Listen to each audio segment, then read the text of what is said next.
Canadian women began mobilizing in anticipation of constitutional reform in 1980.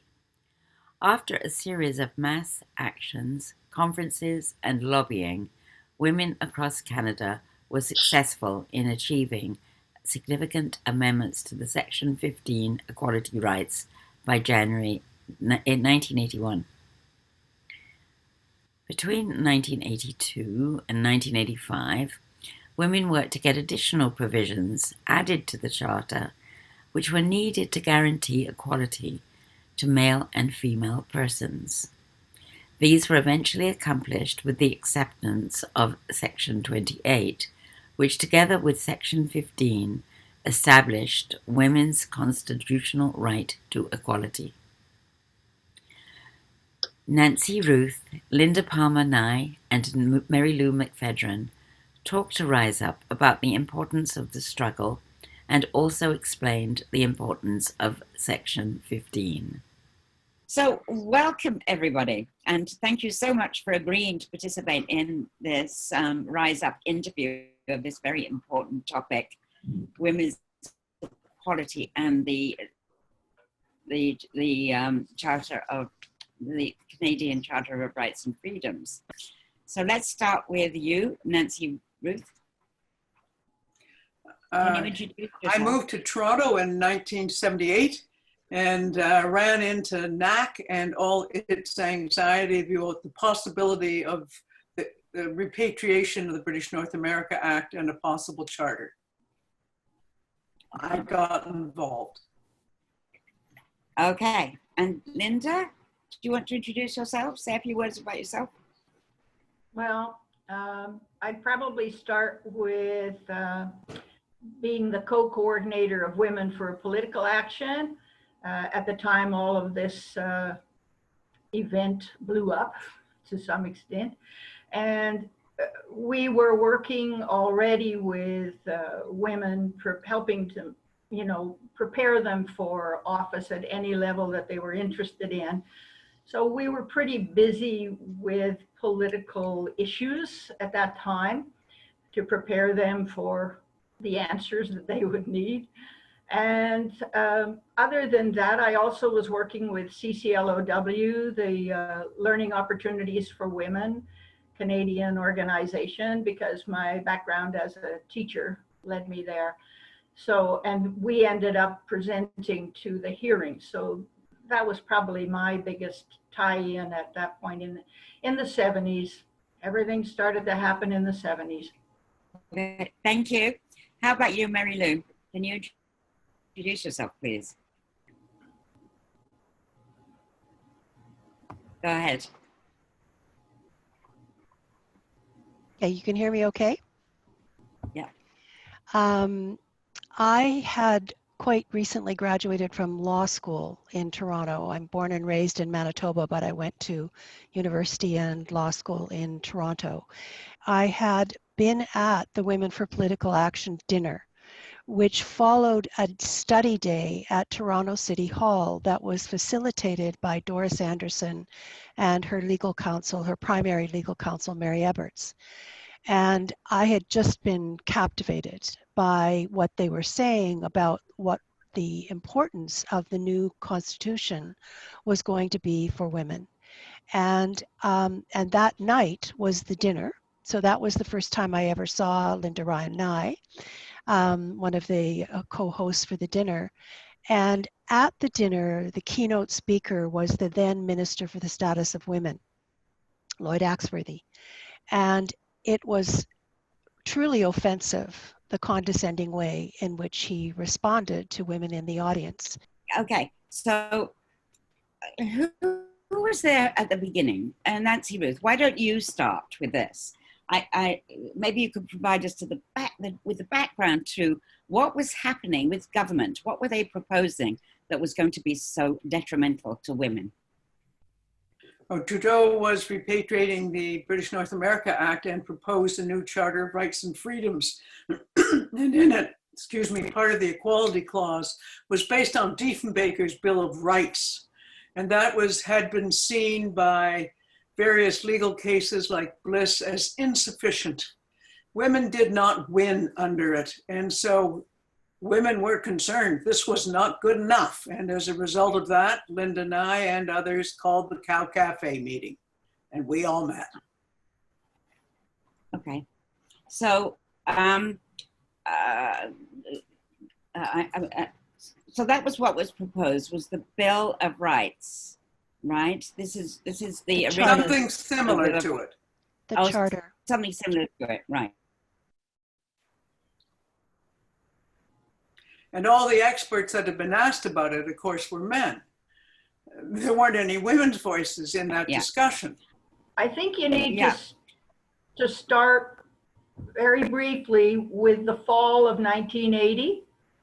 In September 1980, women, and mostly women in women's organizations, we had a number of them by then, were promised by the CACSW a conference on constitutional issues. They postponed it in September, and we were given reasons, but many women did not buy those reasons. Then in October, to celebrate October the 18th Persons Day, Women for Political Action, we were having our monthly meeting. NAC asked to join us. So we had a double meeting with about 200 women, and we focused on the Constitution. So there was some discussion. And then the dinner speaker was, as Marylou has pointed out, the minister responsible for the status of women, and that was Lloyd Axworthy.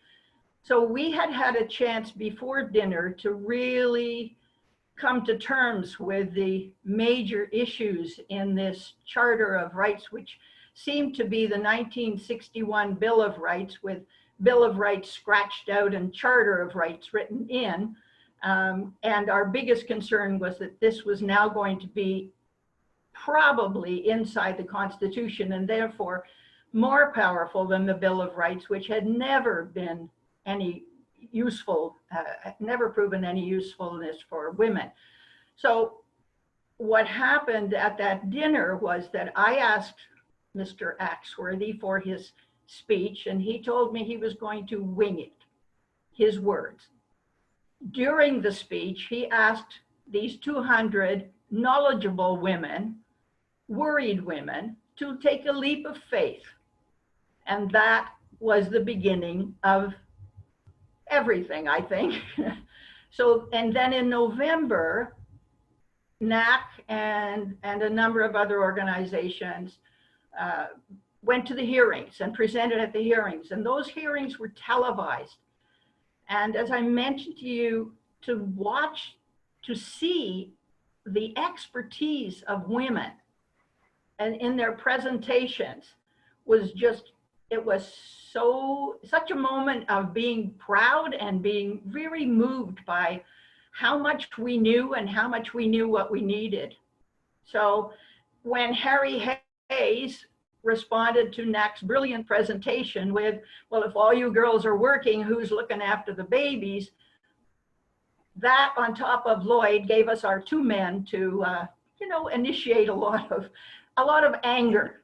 And that anger was propelled into a mass movement when Lloyd Axworthy canceled in January the conference that we had our bags packed and ready. Yeah. So I called a couple of women to meet at the Cow Cafe, and the next thing you knew, there were a dozen women there. And we said, they don't tell us whether we can go to Ottawa.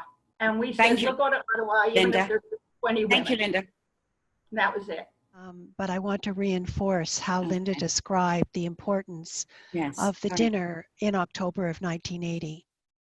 And in fact, I think it's also very important in terms of understanding feminist history of the role that Doris Anderson, then chair of the Canadian Advisory Council on the Status of Women, and her two main legal advisors, Mary Eberts and Bev Baines, played in preparing women with the knowledge that they needed to understand the significance of putting a Charter of Rights and Freedoms inside the Constitution.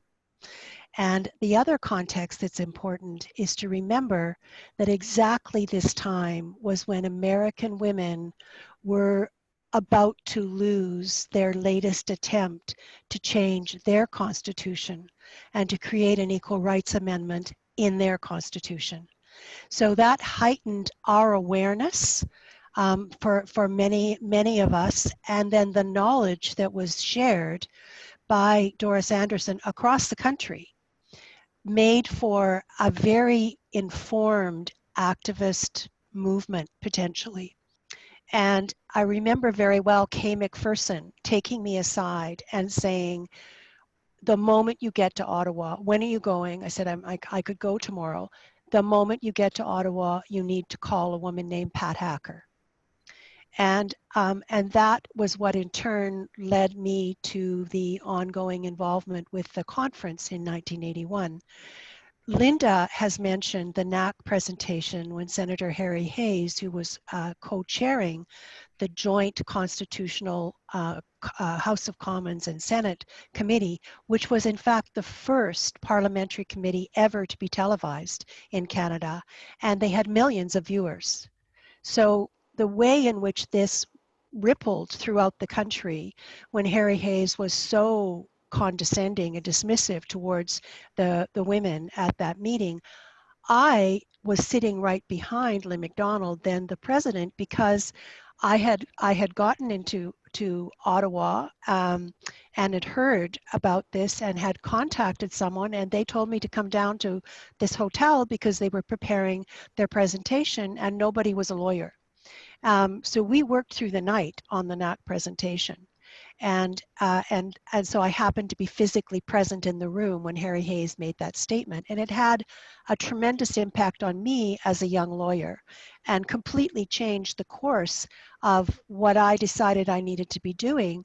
I didn't know it was going to go on for more than a year, but I certainly saw that this constitutional committee and whatever was going to happen afterwards, that we had to get in there and make the changes. But at the time, the Canadian Advisory Council on the Status of Women was really leading on a lot of this. And so although NAC and others had a very strong presence, I certainly didn't have the impression at that point that we were in a crisis. That didn't happen until we got to January of 1981. And that's when Doris Anderson quit as the head of the Canadian Advisory Council on the Status of Women. So can you tell us about the background to Doris resigning, Nancy Ruth? Yes, I'd like also to say that Doris was always committed to public education. When she'd been the editor of Chatelaine, which was the largest selling magazine in the Maclean's setup, she put all kinds of issues for women on the public agenda, like abortion, for instance. So Doris had this huge commitment, and she wasn't going to be shut up. She wasn't going to be shut up at Maclean's when she worked for that organization in Chatelaine, and she wasn't going to be shut up by the minister who said, you can't have your conference. Now, I don't remember the details, and perhaps the others do, as to why Lloyd Axworthy found it necessary to tell Doris she couldn't hold her national conference. She had Beverly Baines, Mary Eberts Prime. They had gone to the Victoria Conference on the Constitution. They had done other things. They had all kinds of background papers prepared. And here was this minister saying, no way. Perhaps the other two could fill in why Axworthy found it necessary to politically shut Doris down. Yes, there were a couple of things that worked there, Nancy. One was that the Liberal government was about to hold their own kind of discussions and meetings, and they thought that women meeting at the same time in the middle of February might be an embarrassment.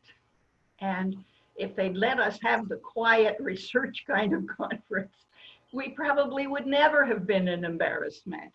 The issue for Doris at that time is what she said to me was, I gave up the effort to change the CACSW, which is the main reason I took the leadership on in the first place. So that when there was the postponement, she was upset at that. And then when there was the cancellation in January, that was the end for her.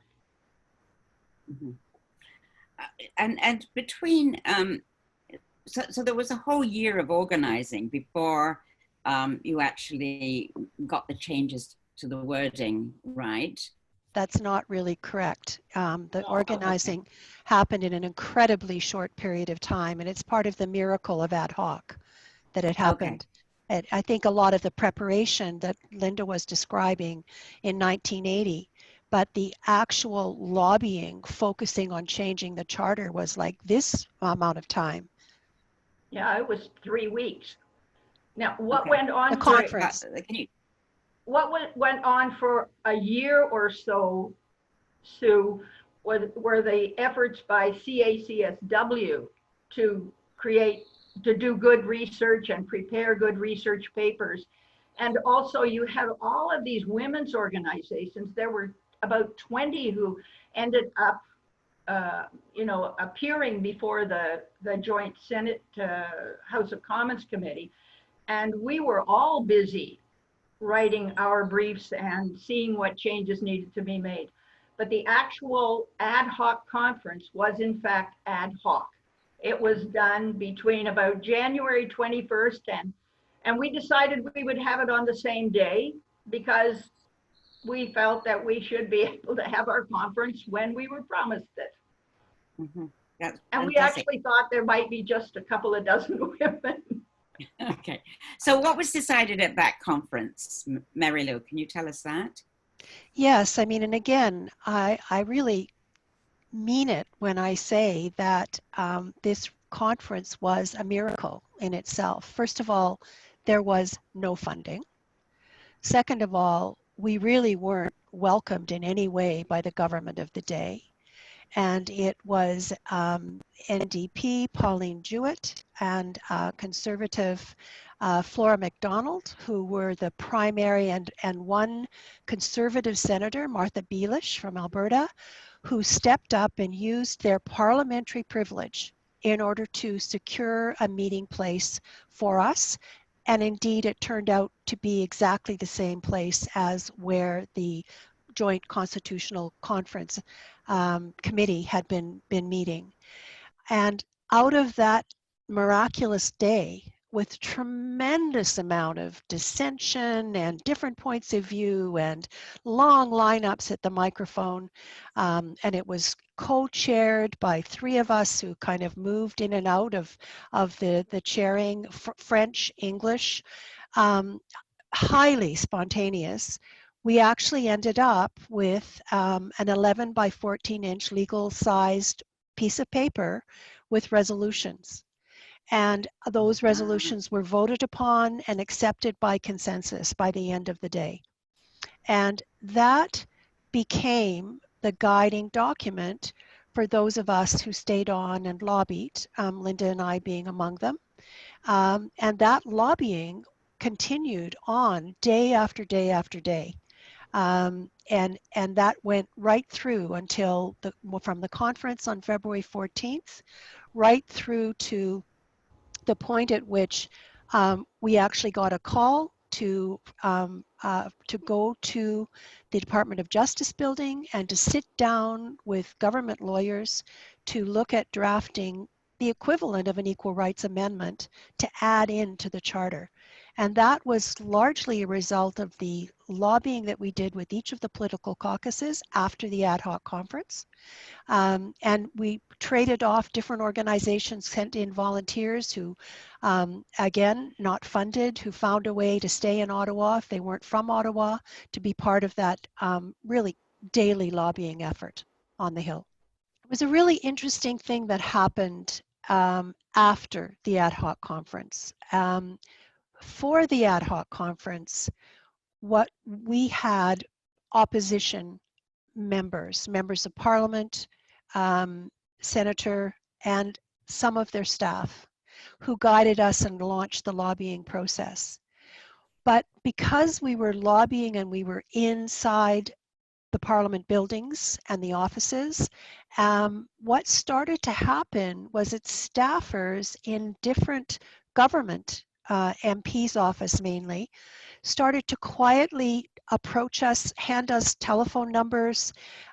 We got some brown envelopes, and so all of this happened very much under the radar, because for the most part, women who were working as civil servants knew that they would be punished if this was found out that they were helping us. And so we had one-on-one meetings off the hill, for example, in nearby cafes.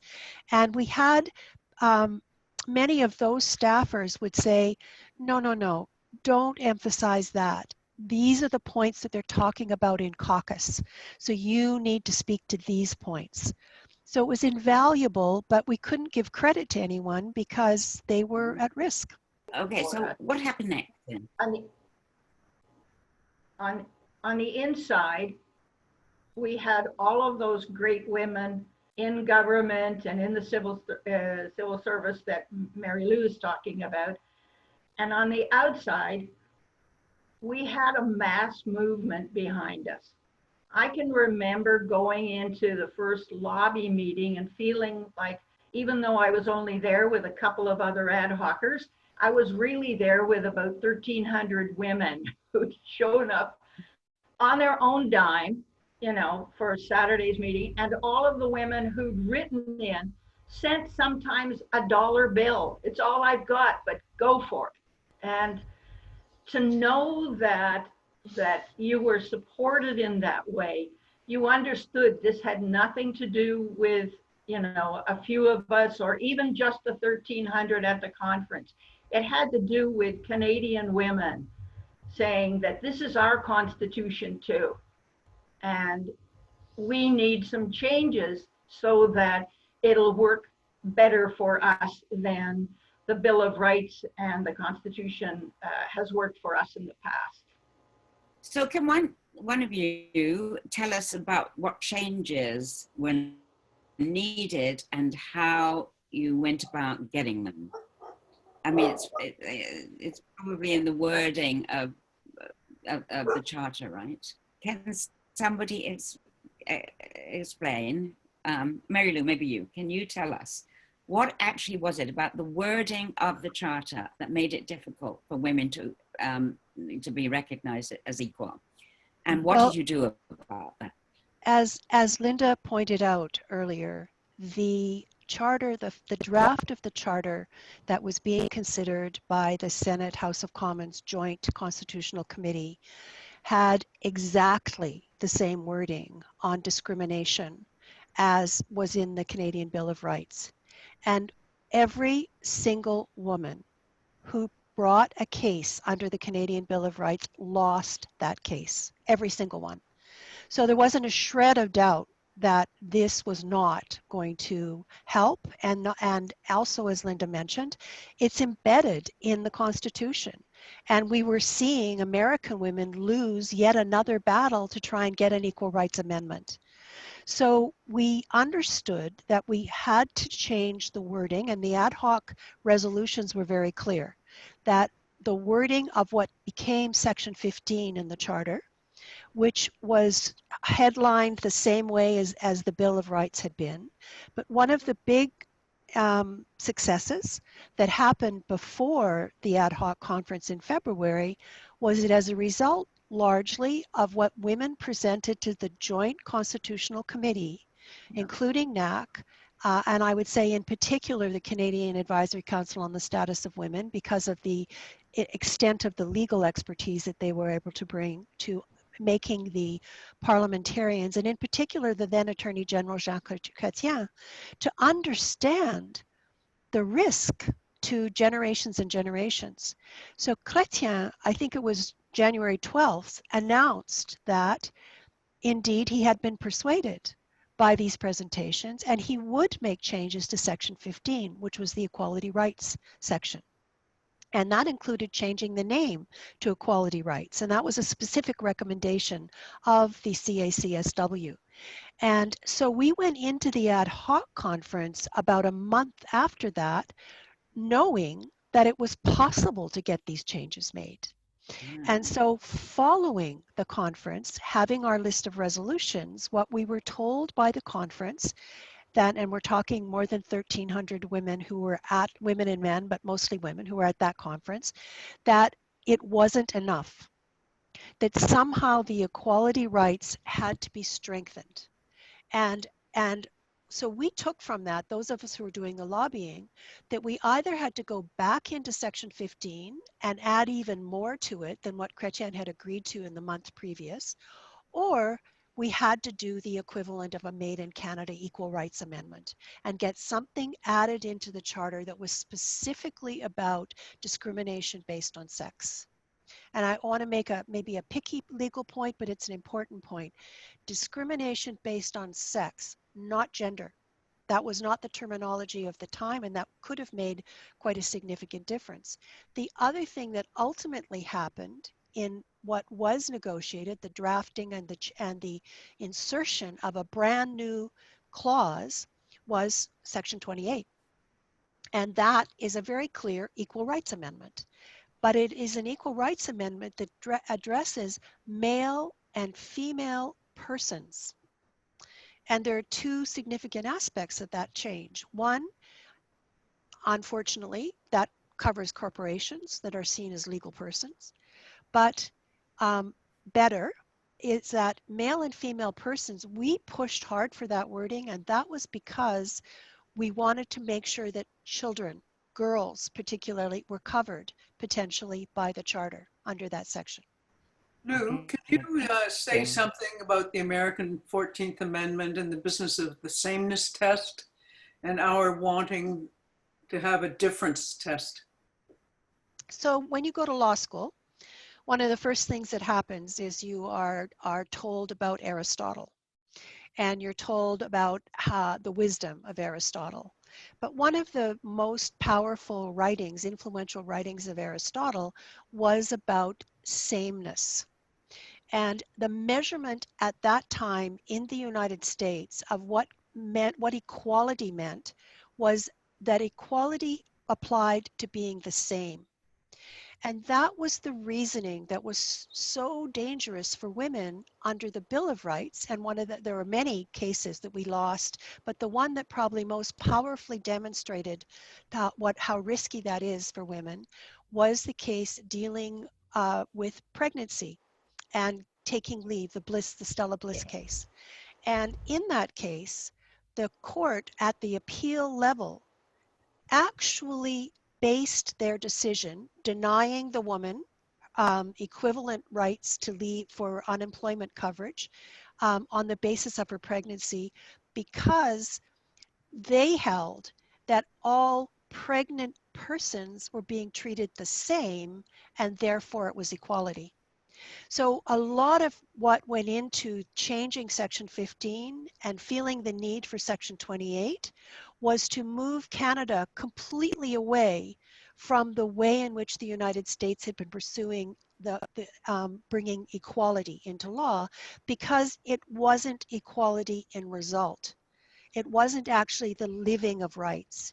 It was a formalization that allowed discrimination to continue, as had been so demonstrated in the Stella Bliss case. And if I could add to that, because those are incredibly important points for women to understand. One of the thrusts of a number of organizations, and the women's organizations talk to each other, so we were not going to be in conflict when we presented to the committee, the joint committee, so that they got the same message over and over again, which was really obviously important. And that part of that message was that the Section 15 would be about non-discrimination, which is not as powerful as being about equality, that equality is more. And that there was also the request to open Section 15 with a very strong statement about gender equality. However, one of the things that happened that for me meant that there needed to be a second, more powerful clause, which ended up being 28, was that in the charter, the Liberals put an overriding statement about multicultural heritage. And there's a lot in multicultural heritage, as well as in our own Canadian heritage, that is not good for women. So we began to understand that we needed a clause about the equality of male and female persons that would override all of these other overriding things that were not as clear and could very well undermine equality rights and more. You, Nancy, came into, you're just, it was so great that you started up that Charter of Rights Coalition and you allowed us to go across country and educate, because the lobbying was critical and we had to lobby every time the premiers got together. But the education of women across the country that we had learned from the 1,300 women that day in Ottawa was essential, because then they could stand up and chat with their premier and say, no, that's not going to be good enough, because they all knew what was good enough and what was not. And if I could just add to that, one of the other organizational elements of that effectiveness was, in fact, because Doris had gone also across Canada. Oh.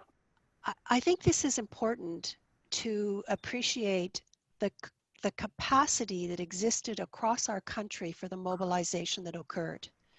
And one of the reasons for that capacity was the battle that had occurred in the late 1970s around reform to divorce and marriage laws.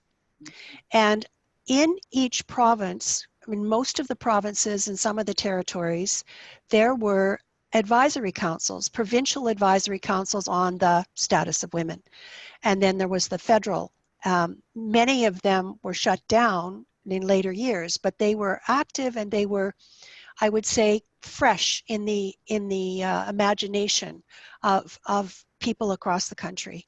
And they played a very important role in the reforms that were needed. And again, they basically stood down the government of the day from what was proposed to what was finally amended and passed.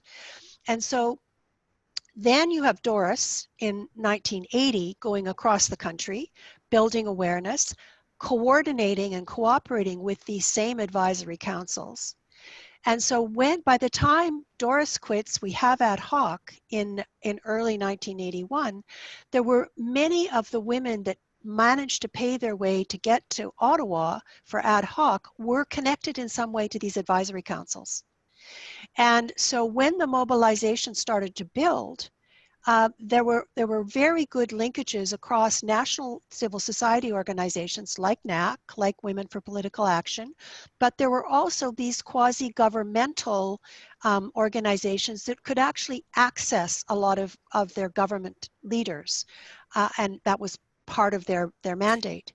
So it was this combination, and it was the level of cooperation that really galvanized the movement. And let's remember, there were no fax machines in those days. The only way of communicating was by telephone, by letter, and by telegram. And so again, this is really quite miraculous that we would have this massive social movement. But there were these mechanisms that had existed that were was the level of cooperation that Linda was referring to. And so when Nance and others added into that, every time there was that kind of infusion, there would be coalition building. And sometimes it was regional, like the West Manitoba group. Sometimes it was within a city. And it every time we needed to get the word out, the other crucial element that we haven't mentioned so far, which made a phenomenal difference, was the media was interested.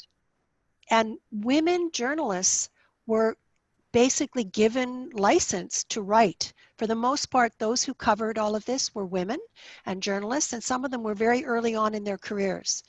And so we were news. And that was another way in which we were able to overcome essentially no resources and reach out to thousands and thousands and thousands of women across the country. Was after the Queen and Trudeau signed this Constitution and this Charter, brought it into law, there was a moratorium for 3 years on the Constitution, and women knew we had this time before the equality section kicked in. So what were we going to do during that time that would reinforce our rights? There were a number of things that were done. It really started by a conference which Marylou was one of the leaders at in Toronto City Hall, with about 24 legal scholars, lawyers, and activists. And they sat around brainstorming, as I remember the story, figuring out what had to be done. And from that flowed the Charter of Rights Coalition, which I was involved with, and several other things as well. What we did in our little group was to have a coalition of, I think it was 18, usually national women's groups, groups of faith, service clubs, just various, the Wides, and so on across Canada, and each of them had political officers. And so we prepared a slide tape show. This is how primitive technology was in those days. A slide tape show that went across in basements of churches and synagogues, in recreation rooms in schools. There was a speakers team, and they started educating their membership as to what the Charter could mean for them and their children. And the other thing that Cork did was, because one of the recommendations was that there be statute audits of provincial and federal regulations and laws, they became the lobby group for the information that the lawyers prepared as to what statutes needed to be changed. And as Marylou said, they knew they were often involved with their political masters, and they used that power to go and say, this is not good enough, you've got to do this and not do that. We were concerned they would do facial changes, like change manhole to, I don't know what it's called now, those holes in the street where guys go down. They were facial changes of the law or regulations, and we wanted substantive changes. And so that's what that group did. And I can talk about what the other groups did too, if you like. And I think just to build on what Nancy Ruth just said, in that period of time, because the moratorium was placed not on the entire Constitution, the moratorium was placed on equality rights. Yeah. And that signaled very strongly to us that this was just the beginning of a battle that had the next phase. I would say the battle began with the Bill of Rights and all those failures.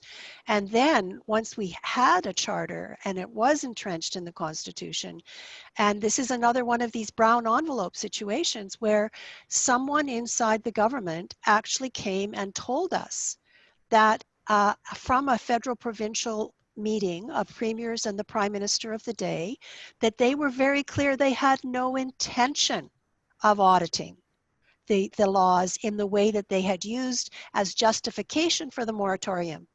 So we knew that we were being played. The whole country was being played. And that was part of the rationale for mobilizing, and, you know, back to the song, women are doing it for themselves. That it was this whole sense that if we didn't stay ahead of this curve, if we had to be the ones who were thinking ahead to the cases that were going to be brought to court.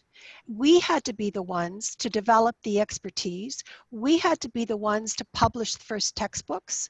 We had to be the ones to hold the conferences.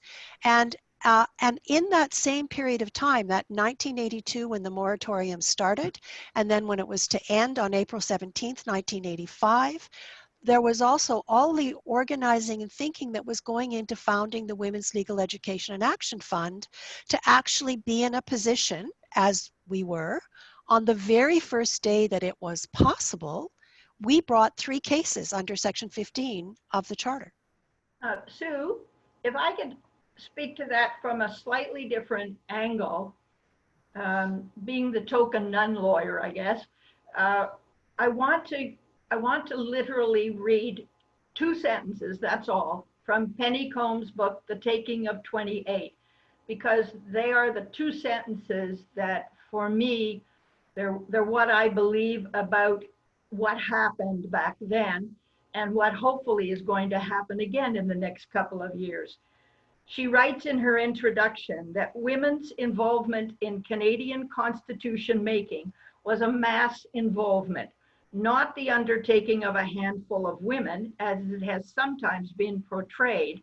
And then her last sentence of that same paragraph, at bottom, therefore, the greatest achievement of women's constitutional struggle may not have been the rewriting of the law, but the process of strengthening mass collective action whereby the anger of women was crystallized into law.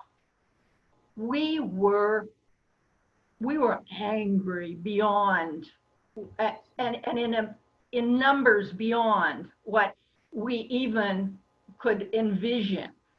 And that's what brought us to it. Without that anger turning into action, we'd probably still be trying to make some changes to some of this, but it's very hard, it's very hard to deal with women when we get together in mass numbers.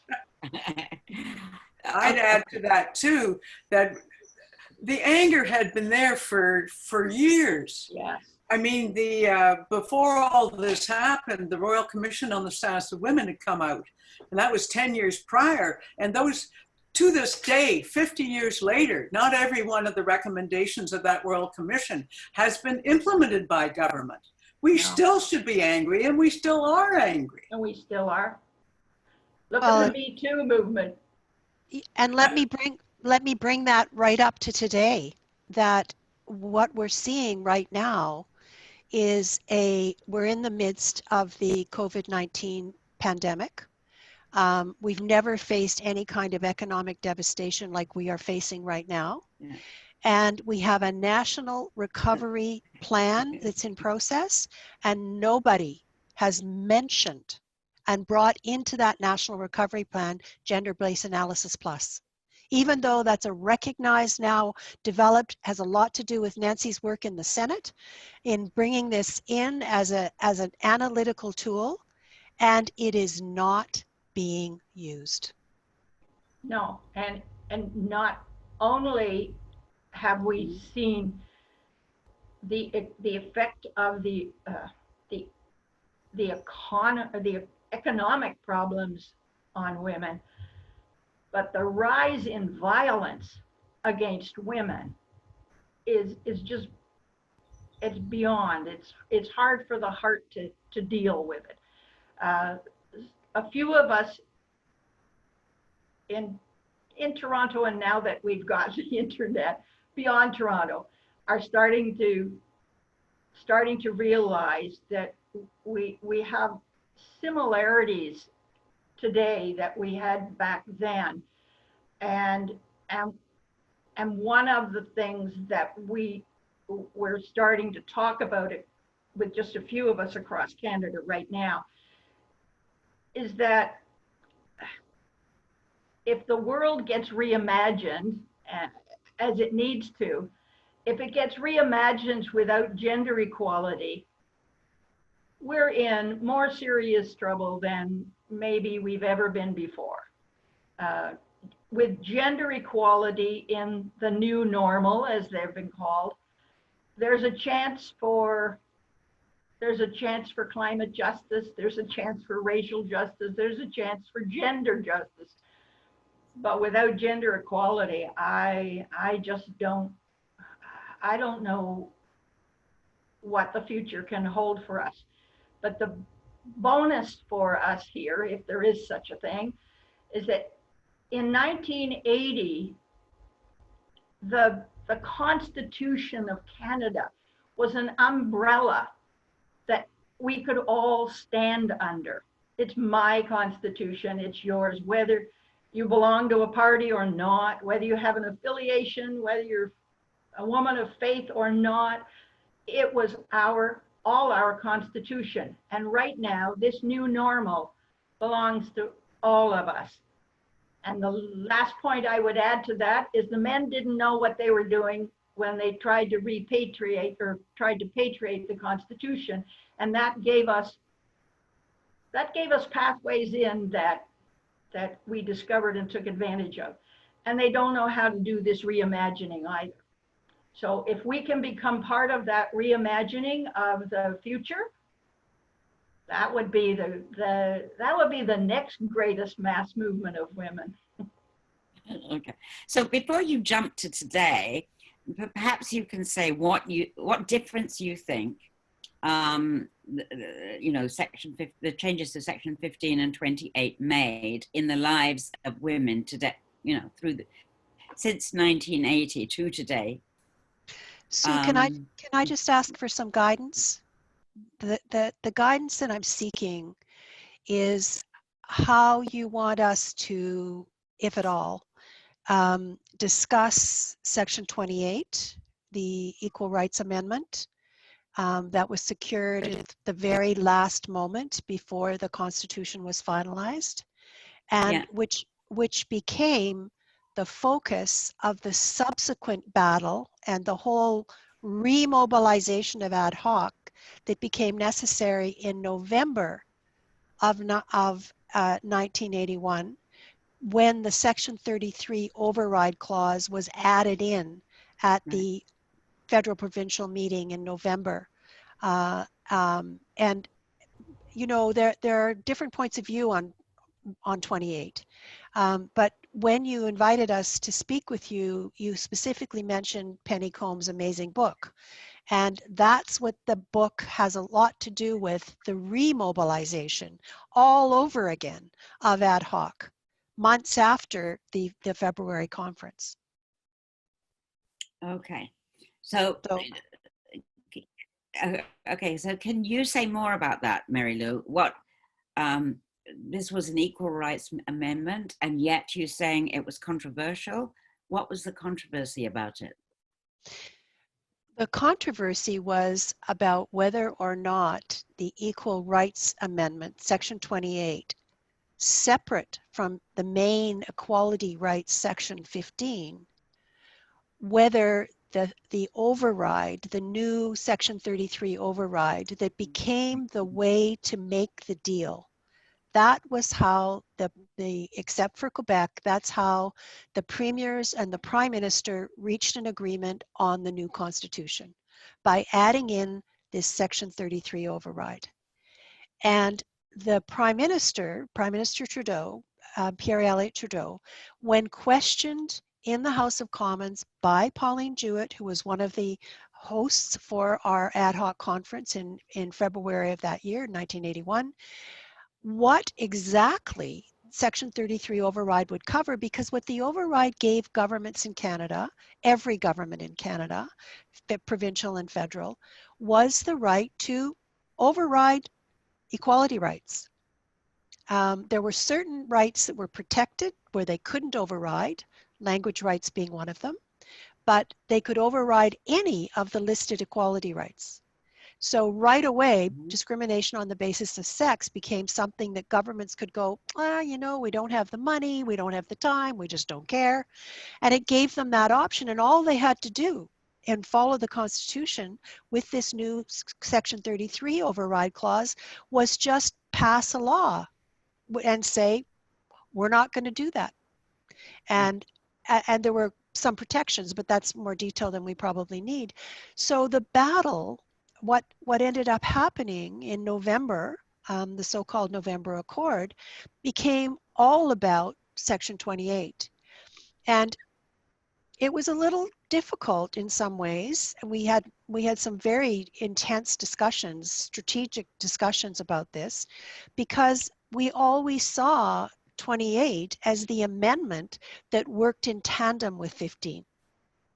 So when the Prime Minister said, definitely the override applies to 15, but was equivocal about whether or not it applied to 28, and Linda will probably remember this because we were part of the actual negotiating of the wording for Section 28, we insisted that Section 28 had to start with the word notwithstanding anything in this charter.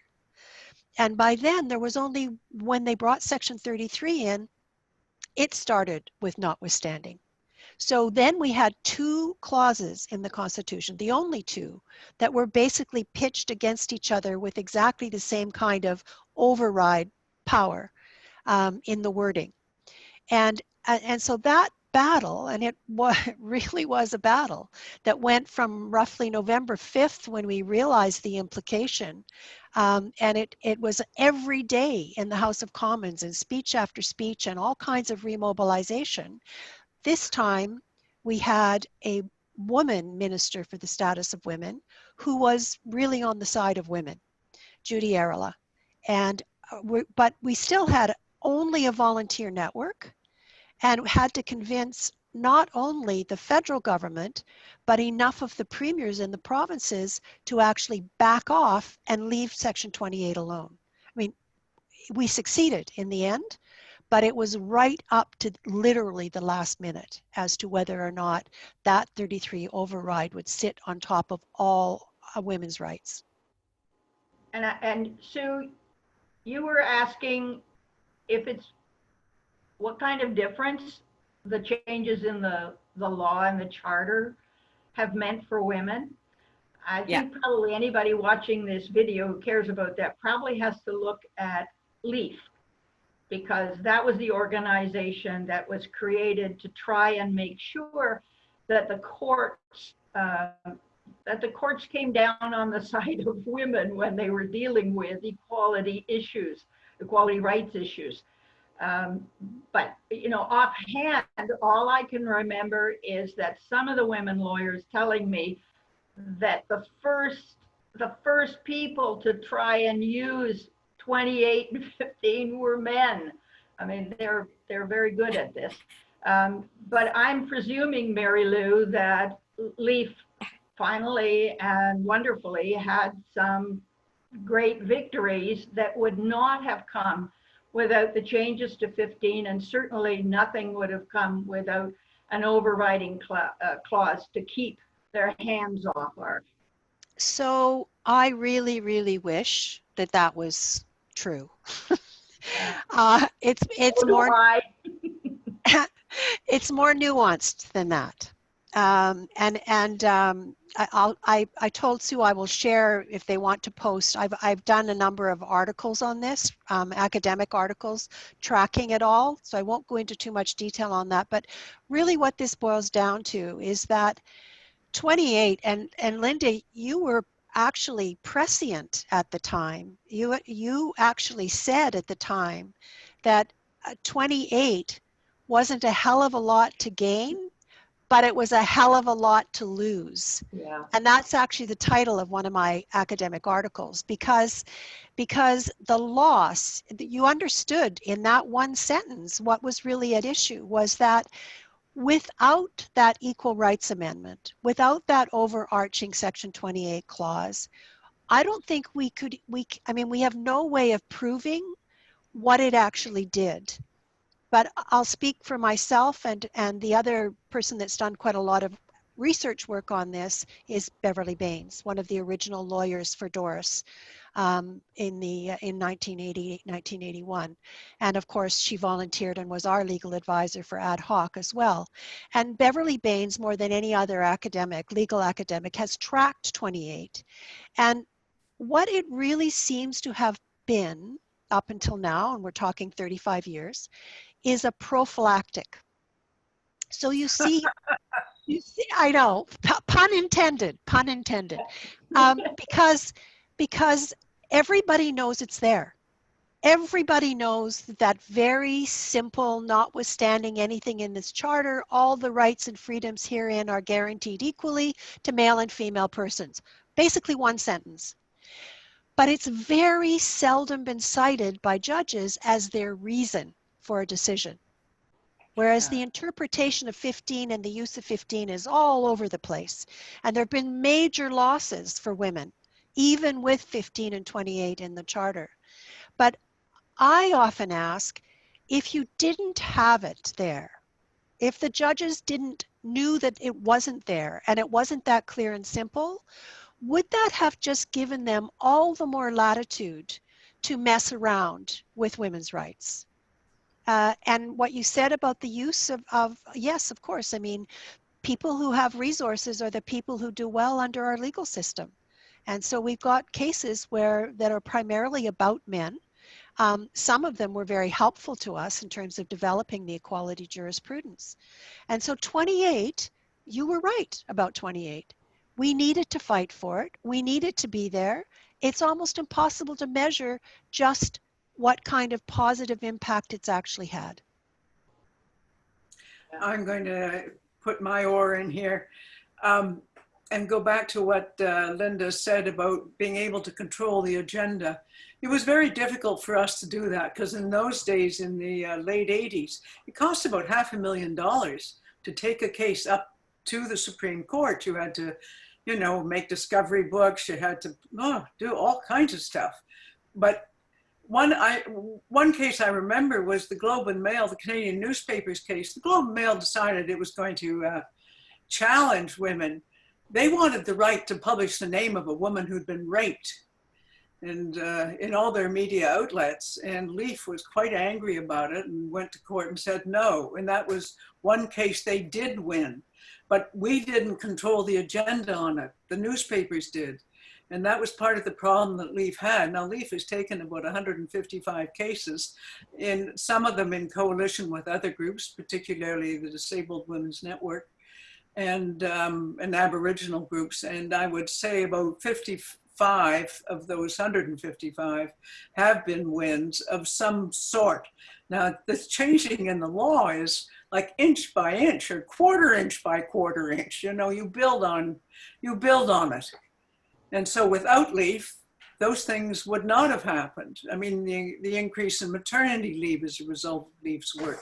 There have been all kinds of things that have been the result of Leaf's work. It's a good thing it's there, and go up on its website and find out more and complain about the size of print on it too. I'll read it now. Yeah, that's a really important perspective, Nance. And I would say that when you're looking at the positive results of all this, you can't just look at the legal changes. Back then, I think a lot of us felt we were looking for equality in the structure that was. In fact, basically looking for equality in a patriarchal world.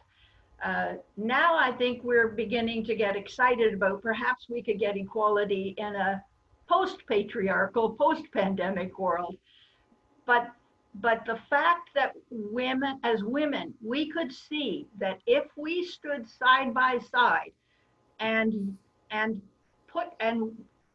I think discovering our expertise, that we knew how to do things and we knew what we needed, that we accomplished an incredible amount of change in way more than the law. And a lot of that change was in ourselves and in our organizations.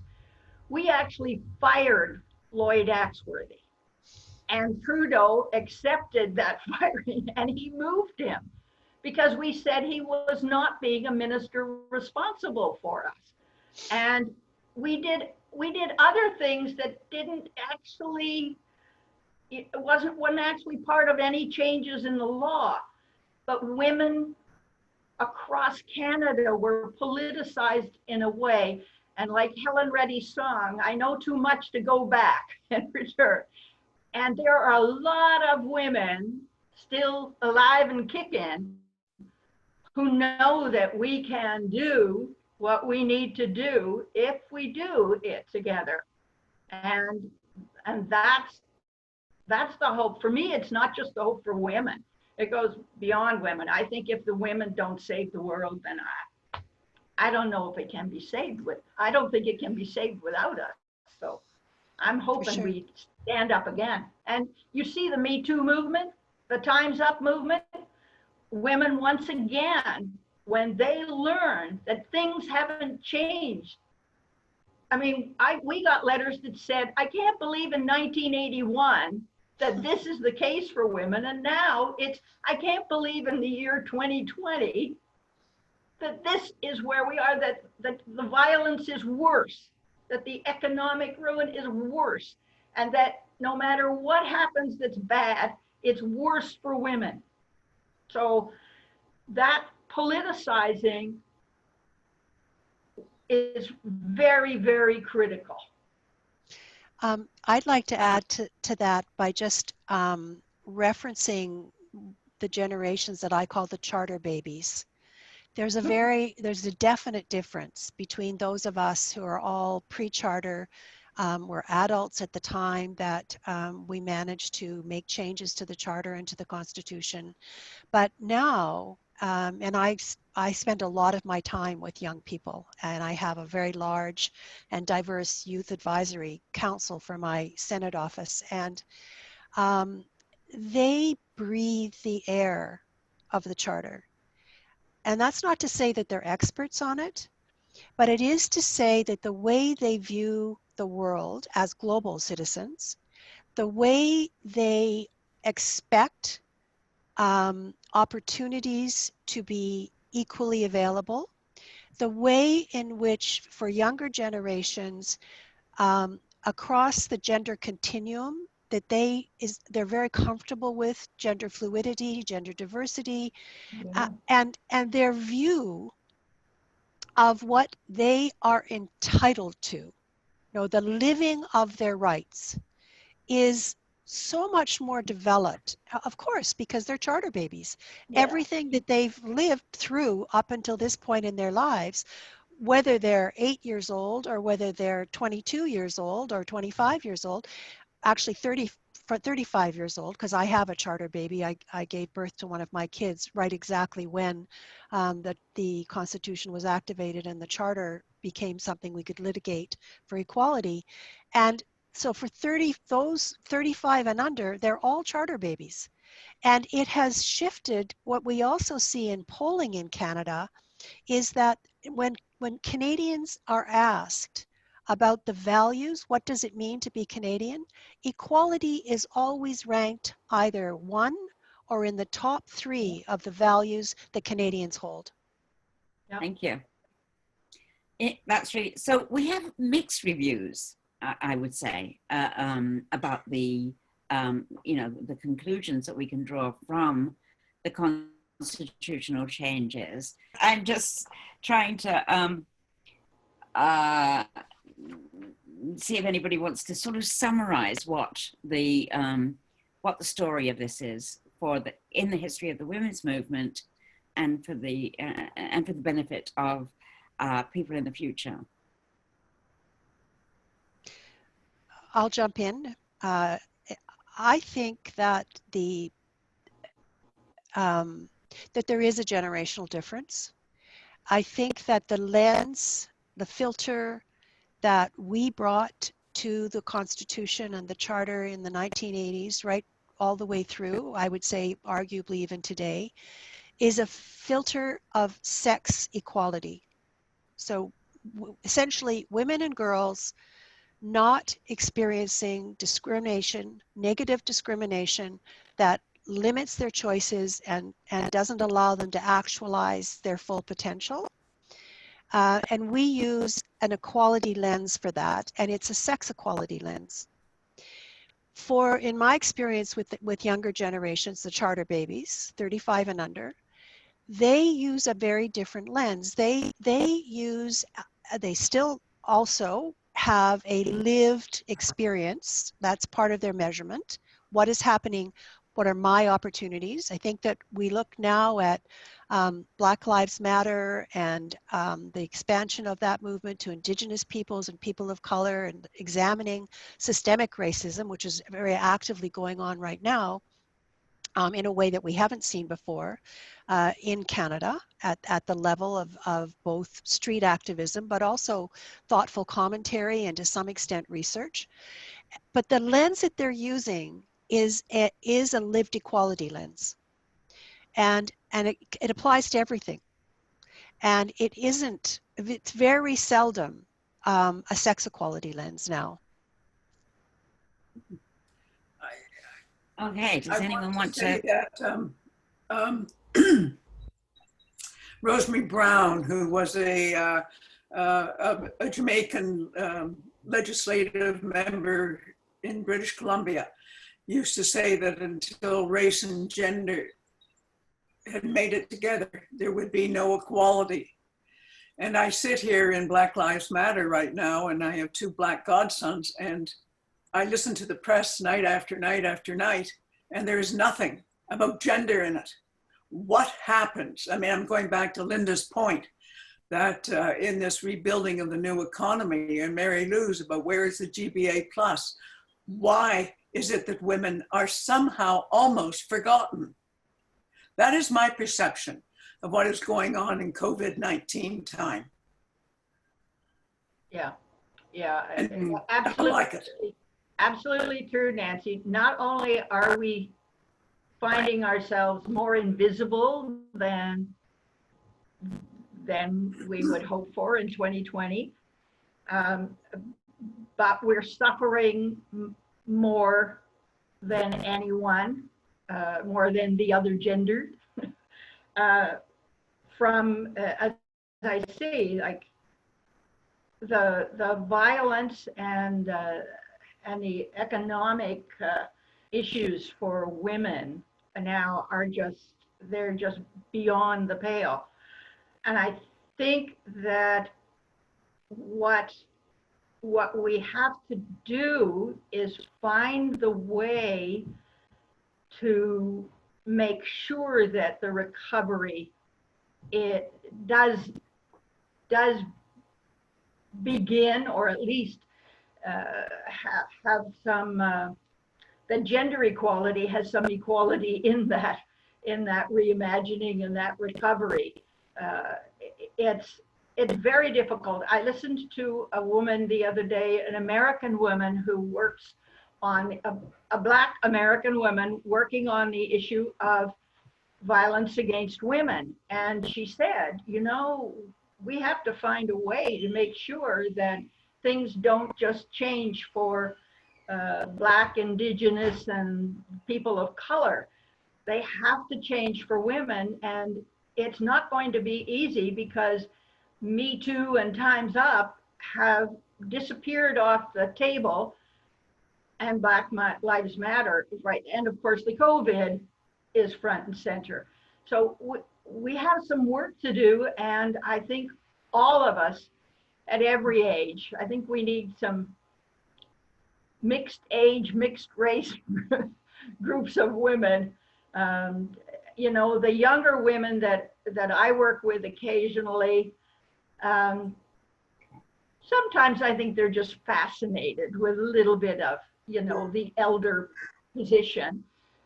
They're also fascinated that I didn't have a smartphone, let alone fax. But I think that we have something to bring to them. Sometimes it's just the courage and the bravery and the experience that we can make a difference, that we can change things, and once they see the reasons for changing, just like when we realized that the charter needed to be changed dramatically, now we know that the world needs to change dramatically. And so, you know, my hope is that's what's going to happen. We're going to find the ways, and to make sure, you know, just to give a very quick example, I happen to know that that a recovery plan, I don't know whether it's the recovery plan for Toronto or whatever, but anyway, whatever they're doing in the mayor's office, 3 men. 2 men have been hired, and they're working with the mayor to figure out the future. And they don't even understand that they can't do it without us. So we have to meet with them and explain to them the very basics, and then demand. So first of all, and we just have to be angry enough. That anger has to turn into action, and then that action has to turn into change.